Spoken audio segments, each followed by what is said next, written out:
శ్రీకాకుళం జిల్లా పలాస ప్రభుత్వ ఆసుపత్రిలో యూనిఫామ్లో వచ్చి వైద్యం అందిస్తున్న వారంతా కూడా వైద్యులే అనుకుంటే అది మీ పొరపాటే.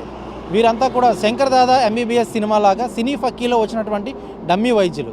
వివరాల్లోకి వెళ్తే కనుక పలాస ఆర్టీసీ కాంప్లెక్స్ సమీపంలోని 2 ద్విచక్ర వాహనాలు ఢీకొట్టాయి.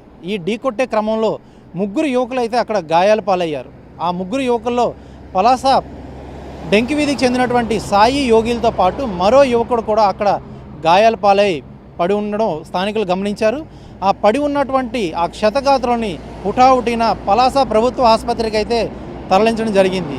ఎంత హుటాహుటిన అయితే తరలించారో అంతే హుటాహుటిన ఆసుపత్రికి తరలించిన వెంటనే అక్కడ ఉన్నటువంటి యూనిఫామ్లో ఉన్నటువంటి సిబ్బంది ఎవరైతే ఉన్నారో వారు వచ్చి చకచక ఒకరు బెటాడియన్, ఇంకొకరు గాజ్, ఇంకొకరు కాటన్ అంటూ హడావిడి చేస్తూ అక్కడికి వచ్చినటువంటి ఆ క్షతగాత్రులను చూసి వెంటనే ప్రథమ చికిత్సను అందించడం అయితే స్టార్ట్ చేశారు.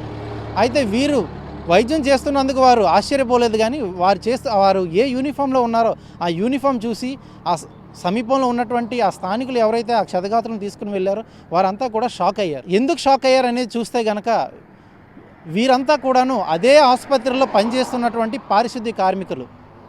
ఆ ఆసుపత్రిని పరిశుభ్రంగా ఉంచుతూ ఎటువంటి అనారోగ్యాలు ప్రబలకుండా చూసుకున్నటువంటి శానిటరీ డిపార్ట్మెంట్కి చెందినటువంటి ఆ వర్కర్లు హాస్పిటల్లోని వైద్యులు చేయవలసిన పనులు, అలాగే వైద్య సిబ్బంది చేయవలసిన పనులు కూడా వారే చేయడం, అక్కడ వారంతా కూడాను ఆగ్రహం వ్యక్తం చేశారు.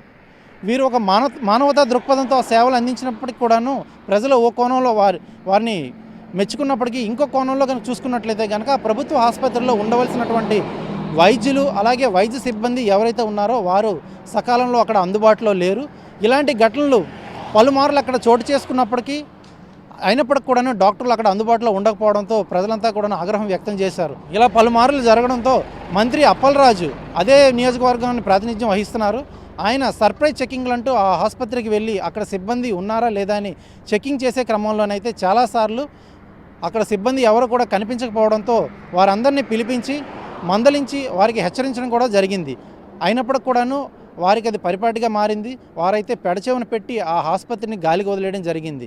ఇలాంటి ఘటనలు మళ్ళీ జరుగుతూ ఉంటే కనుక ఈ వైద్య సిబ్బంది అక్కడ అందుబాటులో లేకపోతే ఎవరికైనా సరే ప్రాణాపాయ స్థితిలో ఉన్నట్లయితే కనుక వారి ప్రాణాలు కోల్పోవలసిందే తప్ప వీరైతే కనుక అందించే ఫస్ట్ ఎయిడ్తో ఆ ప్రాణాలు అయితే నిలుపుదల చేయలేం. ఎందుకంటే ఒక అనుభవజ్ఞులైన డాక్టర్ మాత్రమే ఆ సకాలంలో వారికి ఎటువంటి ట్రీట్మెంట్ ఇవ్వాలి ఏంటనేది మాత్రం వారు అందించగలరు. అటువంటి డాక్టరే అక్కడ అందుబాటులో లేకపోవడంతో ప్రజలందరూ కూడాను ఆగ్రహం వ్యక్తం చేస్తున్నారు.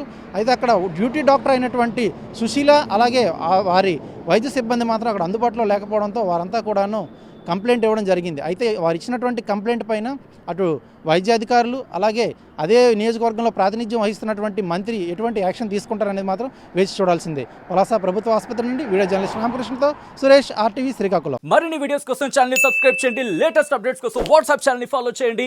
అండ్ లింక్ డిస్క్రిప్షన్ లో ఉంది.